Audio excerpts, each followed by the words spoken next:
Election এটা হলো লাউ কদুর ইলেকশন। লাউ হলো বিএনপি, কদু হলো জামাত। তারা 4 দলীয় জোটে লাউ কদু একসাথেই ছিল, জুলে অম্বল ছিল। লাউ তরকারি খারাপ না, কিন্তু আপনারা যে লাউ কদু ইলেকশন করতে যাচ্ছেন, সে লাউ কদু ইলেকশনের আগে অনেকগুলো প্রসেস আপনাদের লাগবে। এই জন্য হলো আমরা বাংলাদেশে কোনো এই লাউ বিএনপি আর কদু এই জামাত এই দুইটা কোন ইলেকশন দেখতে চাচ্ছি না। এটা হলো নিজেদের মধ্যে একটা আন্ডারস্ট্যান্ডিং করে একই জোটে ছিল, এখন এসে একটু ভং ধরেছে যে আমরা বিরোধী, তোমরা সরকারে। এই ধরনের জিনিসগুলো বাংলাদেশের সামনে আরো বেশি স্পষ্টত হবে। আর একটি দল তো তাদের হলো এক পা দিয়ে রেখেছে ইন্ডিয়ার মধ্যে, আরেকটি দল দিয়ে রেখেছে এক পা পাকিস্তানের মধ্যে।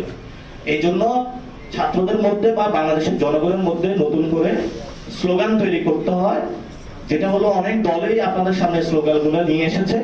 আমরা দিল্লিও চাই না, আমরা পিন্ডিও চাই না, আমরা আসলে ঢাকাকে চাই। আর নতুন শক্তি যারাই আসতে চায় বাংলাদেশে তাদের জায়গা হবে না, কারণ বাংলাদেশের যে তরুণ প্রজন্ম 18 কোটি জনতা রয়েছে, আমরা 47-এ লড়াই করে ফেলছি, 71-এ লড়াই করছি, 24-এও করছি, 90-তেও করছি। তো কার কয়টা লড়াই করব? আপনারা কি আমাদের রক্ত চান শুধু? এই জন্য হলো আপনাদের সামনে এখনো সুযোগ আছে।